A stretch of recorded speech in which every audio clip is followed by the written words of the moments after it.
Hi everyone, it's Tony here with another video, and this is going to be something a little bit different this time. So I'm not going to be playing any games. Instead, I'm going to be attempting to make an Atari Yoke controller.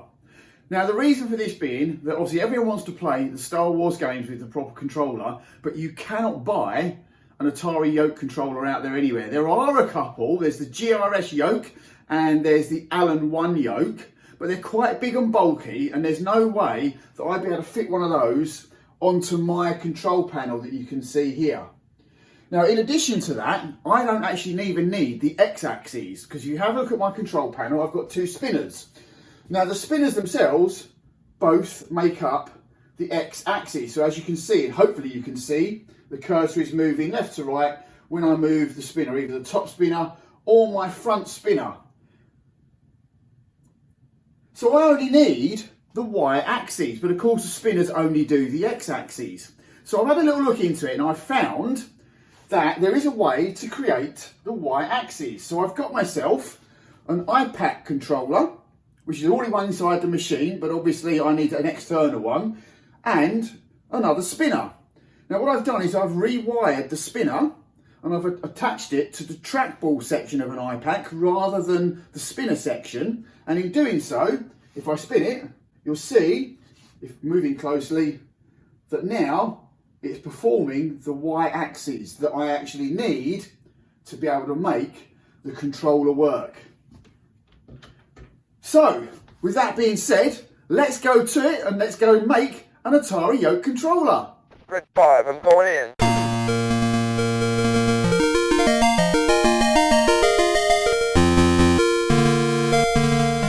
Now, I'm no expert at making things. I'm certainly not a DIY person, so you'll probably watch this video and go and think, why are you doing it that way, Tony? Well, of course, this is the only way that I can actually work out how. As I say, I'm certainly not an expert. But anyway, before we go any further, let's have a look at some of the materials that I'm going to be using. Red 5 standing by. So first of all, I've got some plywood. This is going to be used to make the central control panel that will house both the iPad and the spinner.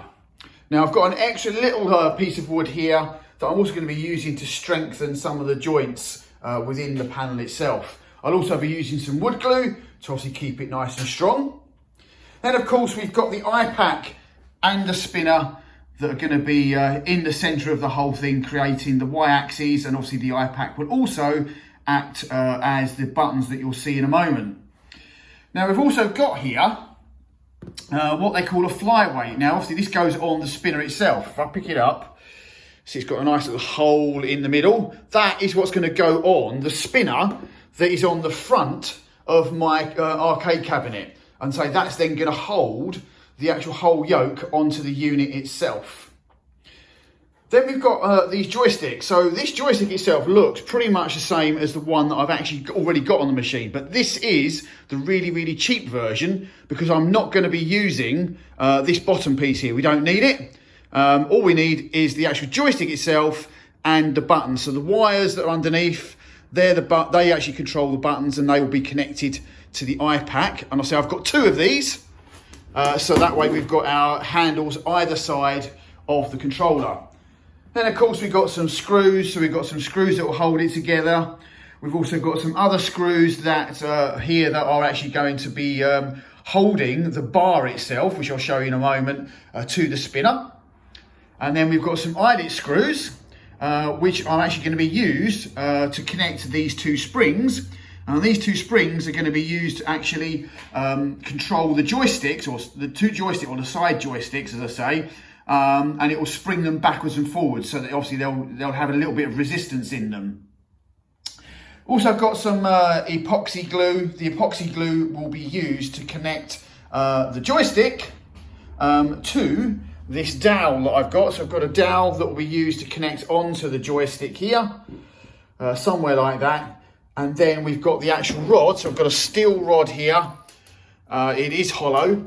That will be threaded through the dowel and then into the actual unit, and obviously will connect to either end of the spinner itself. Okay, so that is the tools that I've actually got. So let's get cracking.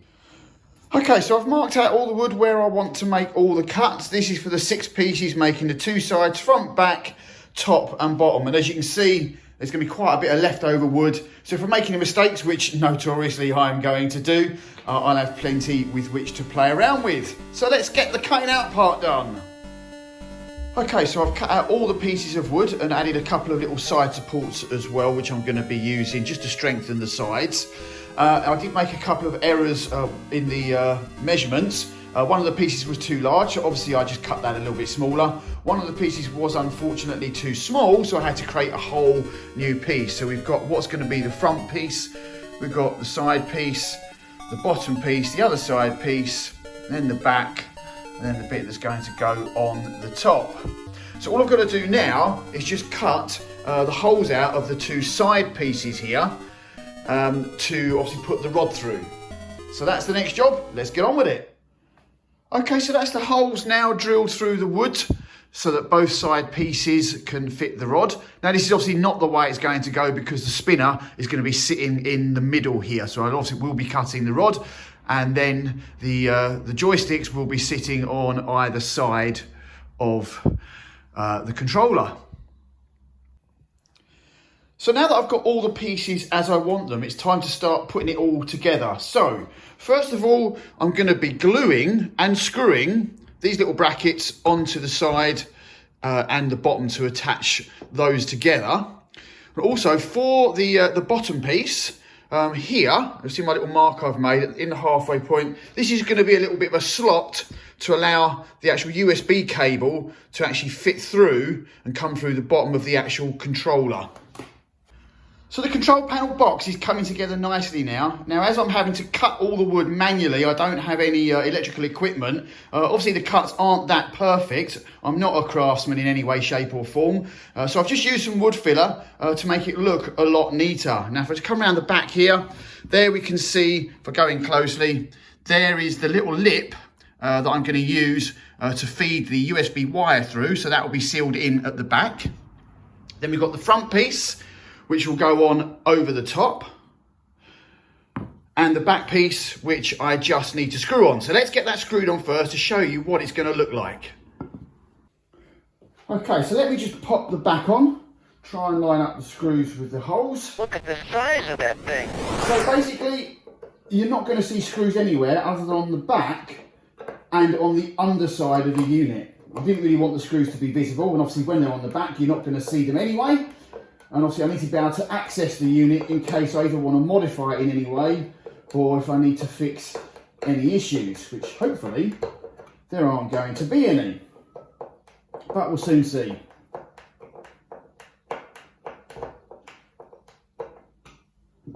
Okay, so with the back on, let me turn it back up again. And now I can put the front piece on just to show what it's going to look like in its complete form. At least the control unit anyway. So putting the front on, obviously I'll tidy this up a bit. It's going to be coloured as well, so it won't be left plain like this. But that's going to be basically the unit, and obviously we'll have the controllers or the joysticks either side of the rod. Okay, so what I've got to do next, if I just take this back off again. So first of all, I've got to create the centre housing that's going to hold the spinner in place. And then I've also, on the back, what I want to do, this is where the flyweight is going to go. So I'm going to put that on the back in the centre, and I'm going to countersink it so that it actually rests sort of within the board itself. And then obviously it will hook onto the back of the machine like so. So we're back by the machine now because we're making some really good progress with this. So I want to show you where we've got to. So first of all, I've created a little housing that's going to hold the spinner in place, and that's going to sit in the centre of the unit. I've also countersunk the flyweight into the back. Now I've used epoxy for this, never used epoxy in my life, but my goodness, this stuff is seriously strong. There is no way that this is going to come out of here. So let's just pop this on the machine. So I've taken the spinner knob off, and this is how this is now going to sit on there. Now I'm not going to hold it in place because this is purely just a test for the moment. You will see it's slightly off of balance, and it's now going to go even more off balance once I put the spinner in place. So I've marked roughly where I want the spinner to go. I'll just balance it here for the moment. Obviously I won't be balancing this for real, So now it's gone slightly more off balance. That's because the iPack also needs to sit inside. Now the iPack I'm going to be putting on the back plate. So if I just turn it over, otherwise it's going to fall for the moment, I'll just gradually pop it in here, roughly where it's going to sit. And if I do that, hopefully we'll now see that it's balanced itself. Now, as I say, once I've completed this, it probably won't be totally balanced. I'll probably have to put some weights in it to make it actually stand exactly as it is there. But let me now just pop the top of the box on, just so we can see it on the machine in its entirety as far as we've got so far. Okay, there we go. It's not going to be perfect at the moment, so I've still got a few little extra bits to make to actually secure it all properly in place. But there we go. So that's roughly how it's going to look. Obviously, joysticks on the side, turn it.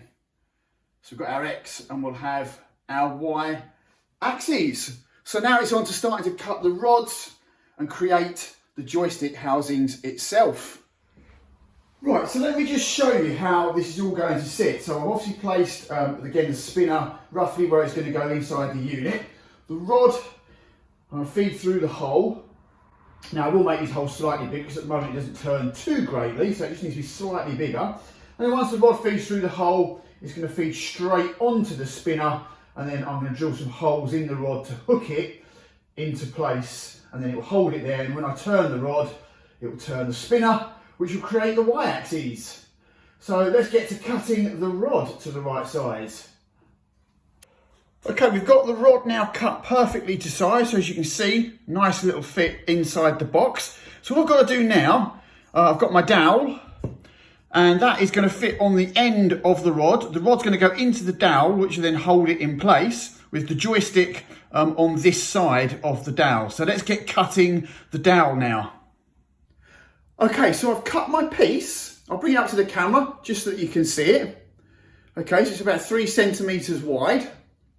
And I now need to drill a hole straight through the centre of this piece. Now, the only way I know how to find the centre of a circle is to cut a circle that is the exact size of the piece that I'm actually going to be finding the centre of.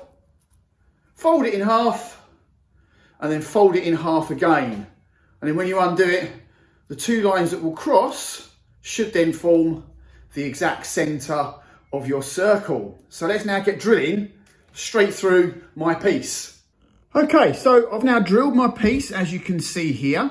So I should be able to just slot it straight on the end of the rod, and that is how it's going to sit on the controller itself. So my joystick is going to sit on the end here. I'll cut it at a slight angle so that it sits at the angle that you would see with a normal Atari Yoke.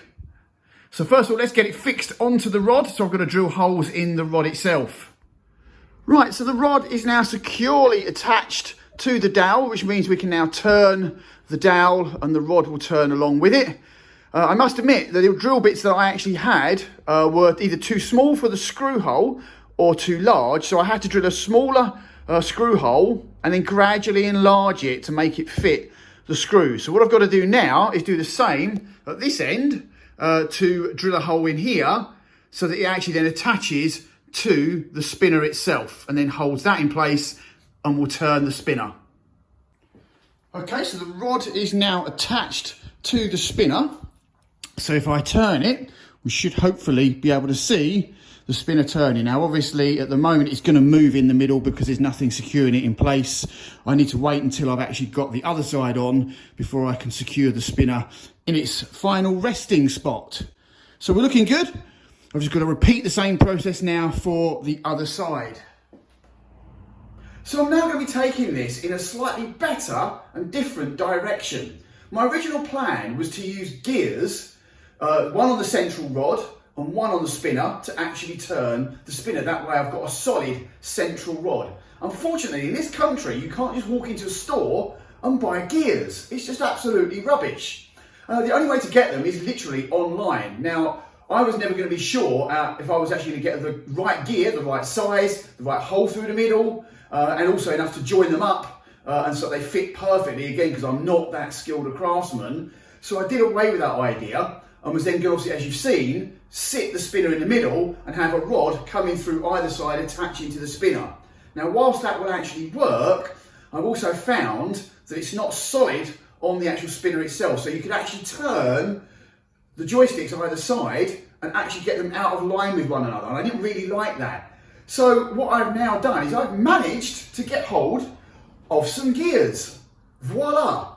Let me just bring them up to the camera. So I've got the big gear, which is going to be for the central rod, and the small gear, which is going to sit on the spinner. Now for this one, the big one, the hole was the right size, but it's a real tough fit to get onto the rod. So I've had the fun of actually trying to drill through the middle and just make that little bit of a bigger hole, enough to get it on the rod itself. Now it's still a really, really tight fit, so I'm not actually going to put it on just yet because I'll need to keep taking it on and off to finish the completed article. So first of all, I've now cut a new rod that is going to go right through the middle of the whole controller. Now I've only put one of the sides on that's going to hold the joystick, because again I've got to keep taking these off. Still going to make changes to this. So now we've got the controller, and I've also put the spinner in a new place. So this rod will obviously go through the middle, and then the one gear will sit on the rod and the other gear will sit on the spinner. And I've tested it out and they actually work nicely. So when I get to put this back together again, I'll show you on the next part of the video. But for now, the next part is to start shaping these. So I've got to take a little angle off so that the joystick can actually sit on the side at an angle as it would have done on an original Atari Yoke. Now, I'm not the greatest with a saw at the best of times, that's why you've not seen me with a saw yet, but I thought it probably best to actually show you a little bit of work going on. It would probably be completely laughable, but hey, you know, I'm trying to cut an angle on a piece of wood rather than even straight, so this could even be more interesting because I could ruin the whole thing. So we're just going to see how this turns out, because I'm going to sand it down afterwards anyway. So here we go. He could destroy us.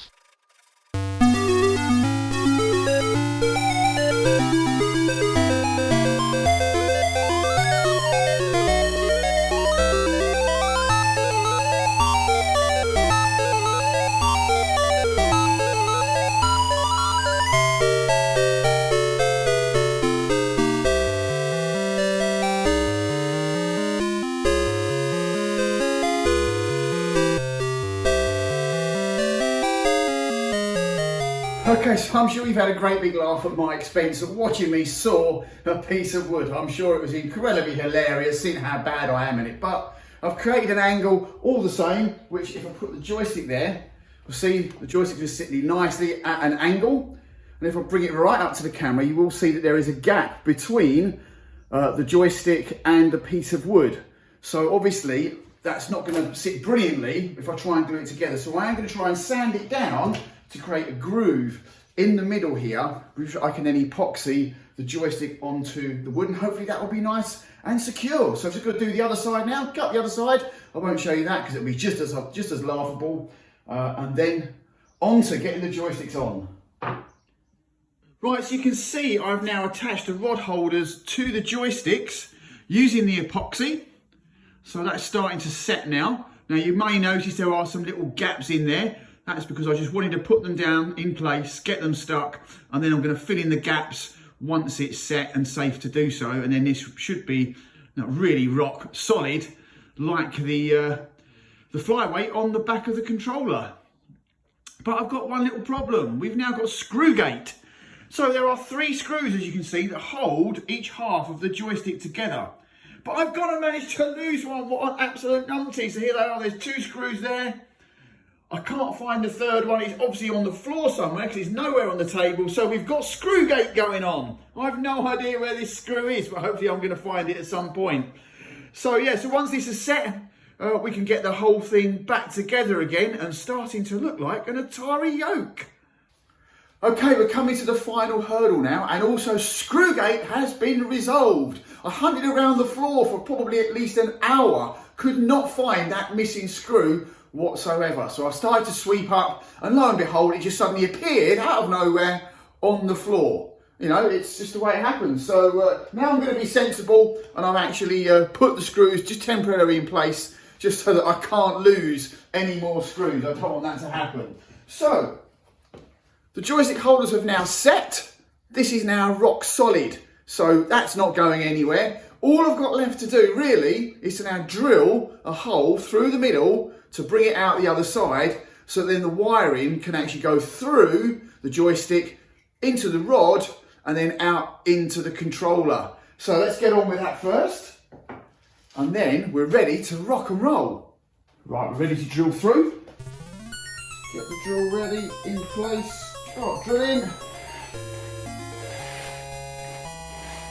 Take it slow, because it's plastic, and we should be through. That easy. Okay, so now that I've got the hole drilled through the joystick, I should be able to feed the wire straight through. So let's just give it a go. There we go, going straight through. I'm going to take this shielding off. It will make it a lot easier to go through the middle. So take the wiring through the middle, and there we go. So obviously the wiring is now going to come straight out through the rod, and all that's left to do now is I'll drill a hole in the rod for the wiring to come through and into the controller, and then we are pretty much, as far as I'm aware, we're done. Let's do it. Right, so we've now got the hole in the rod to feed the wires through, so it's now start to reassembling the controller. Now don't worry, you'll see an elastic band on the rod there. I will be putting another one on. They are not part of the project, but you'll see why I'm using those in a moment. But other than that, let's put this thing back together. Now the only thing that's going to be tricky is placing this gear through the rod. As I said before, the hole in the middle barely fits the rod. It does go through. I had to drill slightly to make the hole wide, and I don't want to drill it anymore as I don't want to damage the gear. So this really is a pain to get on. But before I put that on, we're going to start putting the first joystick on.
The force will be with you. Okay, so it's now all wired up and ready to go. As you can see, we're all turning. But first of all, we're going to get onto the reason why I've got the elastic bands there. So originally, I was going to have the spinner in the middle with the rod connecting to it on either side, so it would have been a solid structure. But as the rod's now going straight through the centre of the controller, it means it will obviously slide left and right, which obviously we don't want. So to stop that from happening, I'm going to be using some split pins, which I'll put either side, and then you won't be able to move it left and right. It will be solidly in place. So the elastic band is temporarily there just to stop it from moving one way. And as you can see, if I tip it up, it doesn't slide off the gear. So just for testing purposes, this will work. But believe it or not, split pins, simple little thing. You cannot buy them in a store in the UK. It's nuts. It's absolutely crazy. There's one store I can actually buy them from. You can buy them in a multi-pack, all different sizes, and it will cost about 30 quid. I literally need 4 of the things, all the same size. So another store you can buy them from, but you can't buy them in the store. You've got to buy them online. It's crazy. This country is mad. It's a simple little pin, but there we go. So I ordered them on Wednesday. It's now Monday, and they still haven't come through yet. So I'm still waiting for them to come through. Once they are, I can do away with the elastic band, and hopefully this will be nice and solid. So all that's left now for me to do is put the back on, and then we can go and test it. Okay, so you may be able to see that the joysticks themselves aren't quite in alignment. One is more forward than the other, so it doesn't feel quite right in the hand. But I have been doing this literally as I go along. So basically I learned from my mistakes. I'll probably cut myself another rod, and then we'll actually align them up properly. So what I should have done in the first place was to actually put the holders on first, align the joysticks and drill them into the rod. But yeah, I did it the wrong way around. So just make another rod, no big deal. But for now, let's put the back on.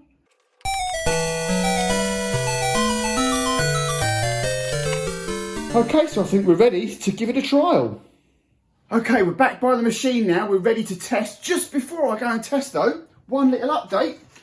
Look at this, the split pins, they finally arrived. Took just over a week to get here. But as you can see, I had to buy 100 of the damn things. I just need 4 of these tiny little things. So it's still ridiculous, but hey, at least I've got the things now and I can get cracking. So now let's get on to testing the controller. Okay, so the controller is all connected up. Hopefully you can see the light on the iPack. You will obviously see me when I go left and right. Obviously this isn't fixed in place. That's what I'm needing the split pins for. But again, moving it left to right and up and down with the joysticks. Again, without my hand now, just so that you can see. And if we look at the screen, you should be able to see the cursor going left to right, up and down with my movement. Now again, you'll notice that the X-axis moves a lot slower than the Y-axis. That's because the Y, as we know, is working on the gears. So with the larger gear turning a smaller gear, that's why the Y-axis moves really fast. And the X-axis is just me simply turning the unit, so it will be a lot slower. But of course in MAME, we can set the sensitivity, so I can crank up the sensitivity on the X-axis, which will then make that move at the same speed as the Y-axis, no matter how much I move it. So a lot of turning is needed for the X, not much turning is needed for the Y. If we just concentrate on the screen on my notepad again, I'm going to press the left trigger button, and we should see that it's made a connection there. I'll use the left top button. We've got another connection, right trigger button, and then the right top button. So they're all connected, making that keyboard connection that's then used to control in MAME. So the whole thing is working beautifully. All I've got to do now is make my new rod and then respray it and put it all together, making it look really nice like an Atari Yoke. Now, just before I do that, I want to show you one thing. Right, so here's the unit with the cover on. Now, what I've actually noticed during testing is I'm going to need to set the default position or the neutral position of the joystick at about a 45-degree angle. Now, you might think, oh, why am I not going to do it straight up like this as you would see on a normal Atari Yoke? Now, the reason for that being is if you look at an Atari Star Wars machine, in fact, any machine that uses a Yoke controller, you'll actually see it sitting on the machine at an angle. It's at about a 45-degree angle, so you're actually playing it like this. You probably can't see this very well on the camera, and And that's obviously because that is the natural hand position. If I try and put my hands in front of the camera, put your hands in front of yourself like this, and if you look at your hand, you'll actually notice that it's actually at an angle and it's not straight. Obviously, you'll straighten up your hands to pull back on the yoke, and obviously you'll then find you can't pull back any further than that. That's as far as your hands will go. So if I place this on my machine in an upright position, I simply wouldn't be able to pull back on my hands. That would be as far as I can go.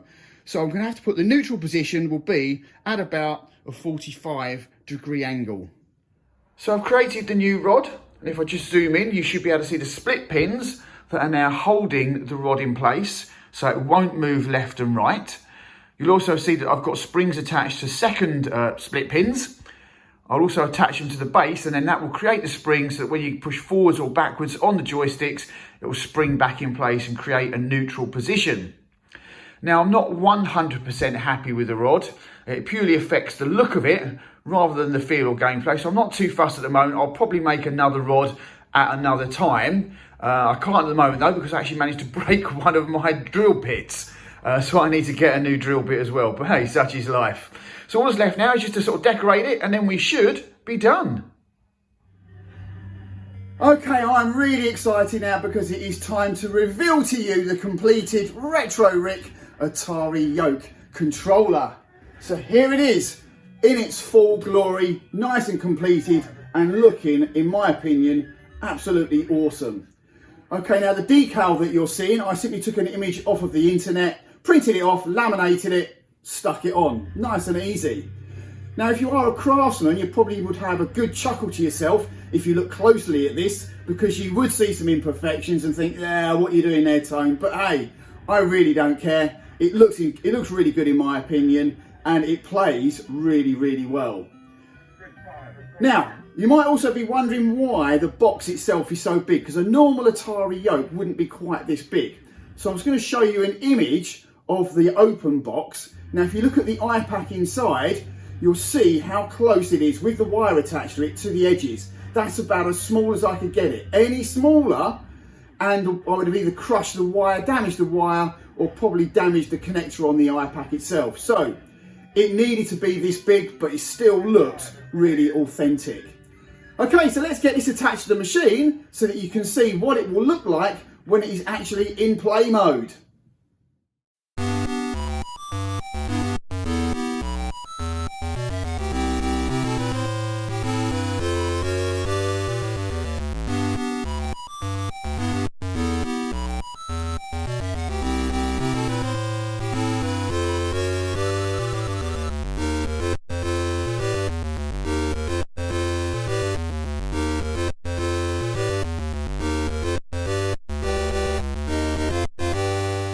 Okay, so I hope you really enjoyed that. I really enjoyed making it. I'm certainly going to enjoy playing some games with it. So if you want to see me play Star Wars, tune into my video. I'll put a link to it here and you can watch the game using the new controller. Other than that, thanks for watching. See you all again soon.